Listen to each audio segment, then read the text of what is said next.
Assalamualaikum warahmatullahi wabarakatuh. Alhamdulillah, wassalatu wassalamu ala rasulillah, Sayyidina Ibni Abdillah, la hawla wa la quwata illa billah amma ba'du. Puji syukur mari sama-sama kita panjatkan kehadirat Allah Subhanahu wa taala atas segala limpahan nikmat dan karunia-Nya sehingga dengan nikmat dari Allah kita senantiasa masih bisa melanjutkan berbagai macam aktivitas kita. Dan salawat teriring salam tercurah limpah kepada junjungan alam baginda Nabi kita Muhammad sallallahu alaihi wasallam, kepada keluarga dan sahabat. Dan mudah-mudahan kelak di yaumil kiamah kita mendapatkan syafaatul uzmah dari baginda Nabi kita Muhammad Shallallahu Alaihi Wasallam. Materi kita pada kali ini adalah tentang iman kepada kitab-kitab Allah. Di mana hari ini kita akan membahas terkait materi tentang iman kepada kitab-kitab Allah. Nah, kompetensi dasar dari materi ini yang pertama adalah mampu menghayati Al-Quran sebagai implementasi dari pemahaman rukun iman. Kemudian meyakini kitab suci Al-Quran sebagai pedoman hidup sehari-hari, lalu memahami makna beriman kepada kitab-kitab Allah, dan empat, menyajikan dalil nakli tentang beriman kepada kitab-kitab Allah. Nah, perlu kita pahami bahwasanya pengertian dari kitab Allah. Jadi secara bahasa, kitab itu berarti tulisan, atau juga bisa diartikan dengan buku, atau juga bisa diartikan dengan ketetapan. Jadi kita semua sudah paham ya, kita semua sudah paham bahwasanya Allah itu telah mengutus ya kepada setiap manusia itu seorang rasul, di mana nanti seorang rasul tersebut akan menyampaikan risalahnya kepada kita sebagai manusia. Kemudian secara istilah, iman kepada kitab-kitab Allah ini artinya adalah iman pada kitab-kitab Allah, mempercayai dengan sepenuh hati bahwasanya Allah Subhanahu wa taala menurunkan kitab-kitabnya kepada para rasulnya. Nah, kemudian apa? Isi kitab suci yang diturunkan oleh Allah, secara isi apa yang menjadi garis besarnya? Yang pertama, garis besar daripada kitab-kitab Allah itu, yaitu ajaran tentang tauhid. Apa tauhid? Yaitu tentang keesaan Allah Subhanahu wa taala. Kemudian mengajarkan akidah, yaitu keimanan yang benar. Kemudian hukum-hukum dan peraturan Allah Subhanahu wa taala. Lalu garis-garis besar dari semua kitab-kitab suci yang Allah turunkan adalah berisi janji tentang pahala dan juga ancaman. Kemudian juga memuat perintah dan juga larangan. Dan yang terakhir, secara garis besar dari kitab-kitab Allah adalah berisi tentang kisah umat manusia terdahulu agar jadikan pelajaran bagi umat-umat yang akan datang. Lalu, bagaimana cara kita beriman dengan kitab-kitab Allah? Sebagaimana kita tahu bahwasanya Allah Subhanahu wa taala menurunkan ada 4 kitab yang wajib kita imani. Ya, di antaranya ada kitab Taurat, ada kitab Zabur, ada kitab Injil, dan ada kitab Al-Qur'an. Nah, bagaimana cara kita beriman dengan kitab selain ataupun sebelum Al-Qur'an diturunkan? Caranya adalah yang pertama, kita meyakini bahwa kitab-kitab tersebut benar-benar wahyu Allah Subhanahu wa taala, bukan dikarang oleh para rasul. Yang kedua, meyakini kebenarannya saja dan tidak boleh kita mengamalkannya. Selanjutnya, bagaimana cara kita beriman dengan kitab-kitab Allah Subhanahu wa taala? Nah, kalau tadi kita bicara tentang iman kepada kitab sebelum Al-Qur'an. Nah, sekarang bagaimana cara kita beriman kepada kitab suci Al-Qur'an? Caranya adalah yang pertama, kita meyakini bahwa kitab itu atau Al-Qur'an benar-benar wahyu Allah Subhanahu wa taala, bukan karangan Nabi Muhammad SAW. Kemudian kita meyakini bahwa isi Al-Qur'an dijamin kebenarannya tanpa ada keraguan sedikit pun di dalamnya. Kemudian selanjutnya yaitu kita mau mempelajari, memahami, menghayati isi kandungan Al-Qur'an. Yang berikutnya adalah kita mampu mengamalkan ajaran Al-Qur'an dalam kehidupan sehari-hari. Selanjutnya, kedudukan kitab-kitab Allah. Yang pertama, kedudukan kitab-kitab Allah adalah sebagai pedoman dalam kita menjalin hubungan dengan Allah Subhanahu wa taala. Yang kedua, sebagai pedoman hidup manusia dalam hubungannya dengan diri sendiri. Kemudian yang ketiga, kedudukan kitab Allah adalah sebagai pedoman manusia dalam hubungannya antar sesama manusia. Lalu yang keempat, kedudukan daripada kitab-kitab Allah adalah sebagai pedoman hidup manusia dalam hubungannya dengan alam dan juga lingkungannya. Selanjutnya, sekarang kita akan membahas tentang kitab Taurat. Ya. Nah, kalau bicara Taurat, kita tentu tahu ya bahwasanya Taurat ini turun sebelum Al-Quran diturunkan atau jauh sebelum Al-Quran diturunkan. Kapan kitab Taurat ini diturunkan? Kitab Taurat diturunkan sekitar abad ke-12 sebelum Masehi. Nah, Taurat adalah kitab suci yang diturunkan kepada Nabi Musa alaihissalam sebagai pedoman hidup kaum Bani Israel. Nah, kitab ini menggunakan bahasa Ibrani. Hal ini dijelaskan oleh Allah dalam firman-Nya. Dalam Al-Quran di surah Al-Isra, Allah firmankan, A'udzubillahi minasyaitonirrajim. Bismillahirrahmanirrahim. Wa atayna Musal kitaba wa ja'alnahu hudan li bani Israil alla tattakhidhu min duni wakila. Dan kami berikan kepada Musa kitab Taurat dan kami jadikan kitab Taurat itu petunjuk bagi Bani Israel. Dengan berfirman Allah, janganlah kamu mengambil penolong selain aku. Selanjutnya, isi pokok Taurat. Apa sih isi pokok Taurat itu? Ya, kita bahas. Dalam kitab Taurat itu terkenal dengan istilah atau dengan sebutan The Ten Commandments. Apa saja itu? Itu berisi tentang perintah dan larangan. Terdiri dari 4 perintah, ada 6 larangan. Yang pertama, perintah. Yaitu kewajiban meyakini keesaan Allah. Nih, isi daripada kitab Taurat. Yang kedua, perintah menyebut nama Allah dengan hormat.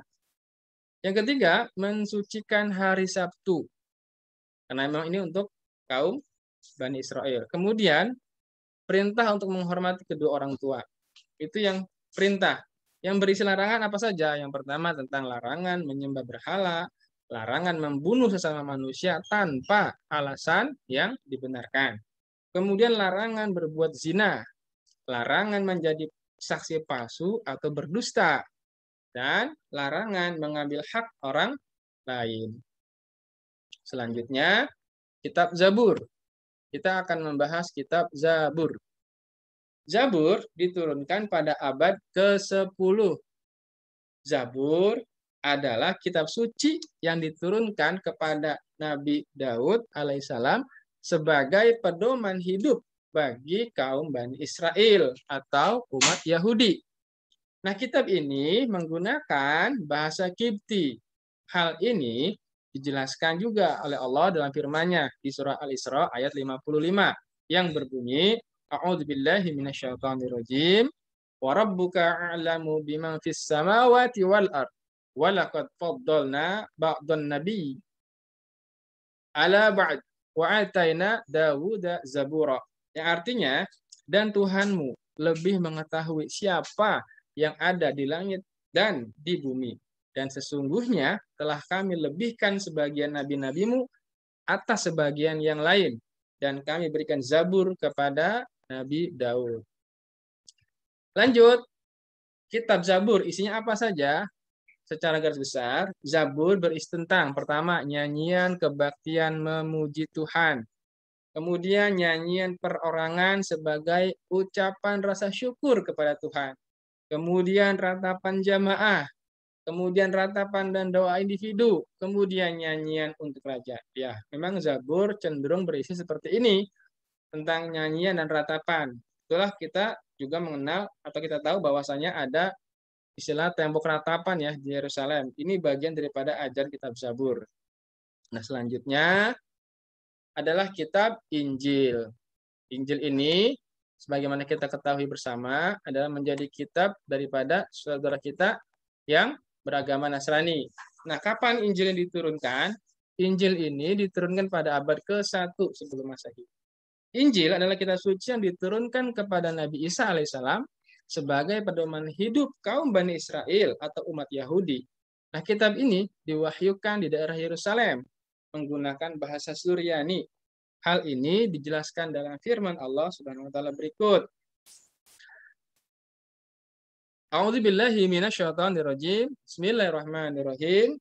Wa qaffayna ala asarihim bi'Isa ibn Maryam musaddiqan lima baina yadayhi minat Taurat wa atainahul Injil fihi hudaw wa nur wa musaddiqan lima baina yadayhi minat Taurat wa hudaw wa mau'izatan lil muttaqin. Yang artinya, dan kami teruskan jejak mereka nabi-nabi dari kaum Bani Israel dengan mengutus Isa putra Maryam, membenarkan kitab-kitab yang menurunkan Injil kepadanya, di dalamnya terdapat petunjuk dan cahaya, dan membenarkan kitab yang sebelumnya, yaitu Taurat. Dan sebagai petunjuk serta pengajaran untuk orang-orang yang bertakwa. Itu ada di surah Al-Maidah ayat 46. Selanjutnya, secara umum, isi daripada kitab Injil ini berisi tentang apa? Ya, yang pertama, garis besarnya, perintah untuk kembali mengesahkan Allah Subhanahu wa taala. Kemudian membenarkan kebenaran daripada kitab Taurat. Kemudian menghapus beberapa hukum dalam kitab Taurat yang tidak lagi relevan atau tidak sesuai dengan perkembangan zaman. Kemudian menjelaskan bahwa kelak akan datang kepada Rasul setelah Nabi Isa alaihissalam, yaitu Nabi kita Muhammad Shallallahu Alaihi Wasallam. Itulah kenapa kita tahu dalam sejarah bahwa yang pertama kali melihat ciri kenabian yang ada pada diri Rasulullah SAW ketika beliau masih kecil adalah seorang pendeta, ya, yang beriman atau meyakini atau menjalani daripada kitab Injil. Kemudian yang berikutnya adalah, Al-Quran. Kapan turunkannya? Al-Quran ini ya diturunkan pada abad ke-7 dalam kurun waktu tahun 611 sampai dengan 632 Masehi. Ini sudah masuk ke Masehi, ya, belum sebelum, sudah lagi di bukan lagi di sebelum Masehi. Nah, Al-Qur'an ini, anak sekalian, perlu kita pahami bersama bahwasanya adalah diturunkan kepada Nabi Muhammad SAW yang merupakan kitab suci yang terakhir. Jadi setelah Al-Quran ini sudah tidak lagi kitab yang akan turun. Ya, sebab Al-Quran adalah kitab suci yang terakhir yang Allah turunkan kepada kita manusia melalui para rasulnya. Dalam hal ini Al-Quran diturunkan oleh kepada Nabi kita Muhammad Shallallahu Alaihi Wasallam. Dan merupakan kitab suci yang terakhir sehingga menjadi penyempurna bagi kitab-kitab sebelumnya. Oleh karena itu, setelah Al-Quran turun, maka dinyatakan kitab-kitab sebelum Al-Quran dinyatakan tidak berlaku lagi. Seharusnya seperti itu. Nah, kemudian Al-Quran juga sebagai kitab suci yang terakhir yang selalu terjaga kemurnian dan keasliannya oleh Allah Subhanahu wa taala. Mulai dari awal diturunkan sampai akhir dunia nanti, isi Al-Quran tidak akan pernah berubah. Selanjutnya, Al-Quran ini diturunkan pada tanggal 17 Ramadan pada tahun 41 Hijriah atau 6 Agustus 610 Masehi di dalam Gua Hira dan turun berangsur-angsur selama 22 tahun 2 bulan 22 hari.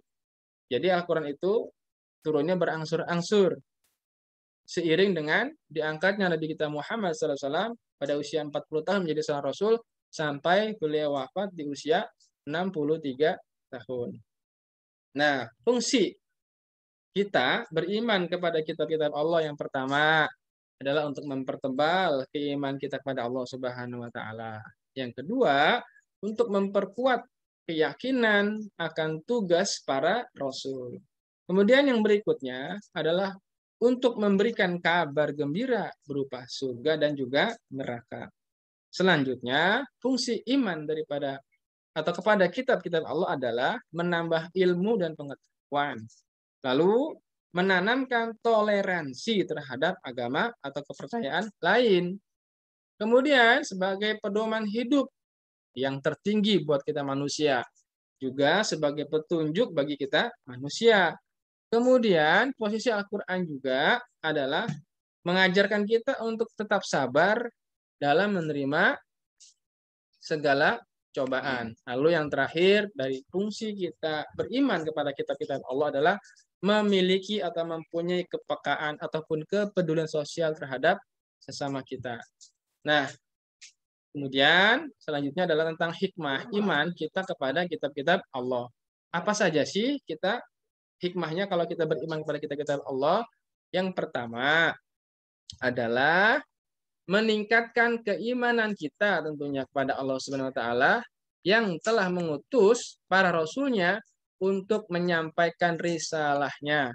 Kemudian yang selanjutnya, hikmah dari kita beriman kepada kitab-kitab Allah adalah agar hidup kita sebagai manusia menjadi tertata rapi karena dalam kitab-kitab tersebut terutama Al-Qur'an memuat hukum ya yang sumber dari kitab suci yang mana itu semua menjadi panduan sebagai pedoman hidup bagi kita manusia. Kemudian termotivasi untuk beribadah dan menjalankan kewajiban-kewajiban agama seperti yang di dalamnya ada dalam Al-Qur'an. Kemudian menumbuhkan sikap optimis karena Allah telah mengkaruniai kita berupa penalaran daripada akhlak dan juga akal. Di mana kesuksesan kita diharapkan tetap kita berpedoman hidup kita kepada Allah untuk kita dapat meraih kesuksesan kita, kebahagiaan kita dunia dan juga akhirat. Kemudian hikmah berikutnya adalah terjaganya ketakwaan kita sebagai manusia dan selalu menjalankan perintah-perintah Allah dan tentu juga harus menjauhkan segala larangan-larangan Allah. Nah, demikianlah ya materi singkat atau penjelasan singkat tentang materi beriman kepada kitab-kitab Allah. Mudah-mudahan bermanfaat. Sampai berjumpa lagi dalam materi-materi yang lain. Terima kasih. Wallahu muwaffiq ila aqwamit thoriq. Assalamualaikum warahmatullahi wabarakatuh.